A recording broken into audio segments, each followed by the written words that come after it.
ایک ہمیں question receive ہوا ہے مہر حسین کی طرف سے. وہ یہ پوچھنا چاہ رہے ہیں کہ پاکستان ڈیجیٹل لٹریسی اور ٹیکنالوجیکل ایڈوانسمنٹس میں وقت سے تھوڑا پیچھے رہ گیا. تو جیسے فار ایگزامپل جو ہمارے فار ایگزامپل کمپیوٹر سائنس کی بکس ہیں جو تھیں پہلے ایگزسٹ کرتی تھیں، وہ کافی آؤٹ ڈیٹڈ اس میں چیزیں پڑھائی جاتی تھیں. جیسے فار ایگزامپل فلاپی ڈسک اور اس طرح کی چیزیں ان بکس میں پڑھائی جاتی ہیں جن کی اب کرنٹ ورلڈ میں کوئی اپلیکیشن نہیں ہے. تو ایس این سی کا فوکس ٹیکنالوجیکل ایڈوانسمنٹ اور ان چیزوں پر زیادہ نہیں ہونا چاہیے، اور اگر ہے تو وہ کس طرح سے ہم اس کو امپلیمنٹ کر رہے ہیں ان چیزوں؟ نہیں، یہ بہت ضروری ہے، اور کیونکہ کمپیوٹر سائنس 6 to 8 میں ایک ریکوائرڈ سبجیکٹ بھی ہے.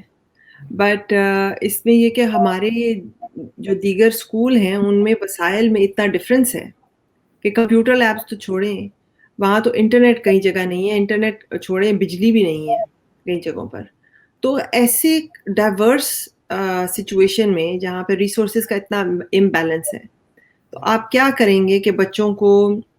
کوڈنگ بھی سکھائیں، پھر ایٹ دا سیم ٹائم جو وزیرستان میں ٹیچر ہے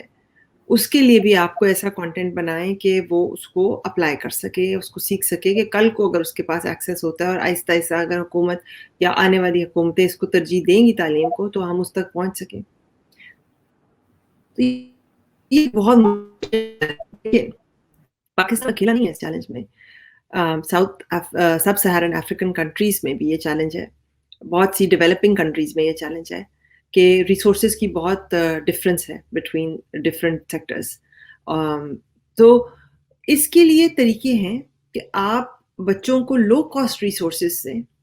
بہت کچھ سکھا سکتے ہیں. کل ہی میری میٹنگ ہو رہی تھی پنجاب ٹیکسٹ بک بورڈ کے ایم ڈی کے ساتھ، اور وہاں پر ہم نے ایک بات ڈسکس کی کہ آپ جیسے ایک ماڈل ٹیکسٹ بک بناتے ہیں، وہ ایک صوبے کے تمام سرکاری اسکولوں میں لگتی ہے، لیکن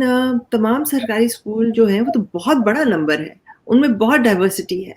تو ہم کیسے کر سکتے ہیں کہ وہ کتاب جو ہے وہ ریسورسز کی ڈائیورسٹی بھی، سوشل کلچرل ڈائیورسٹی بھی، اکنامک ڈائیورسٹی بھی، ان سب چیزوں کو کیسے میٹ کرے گی؟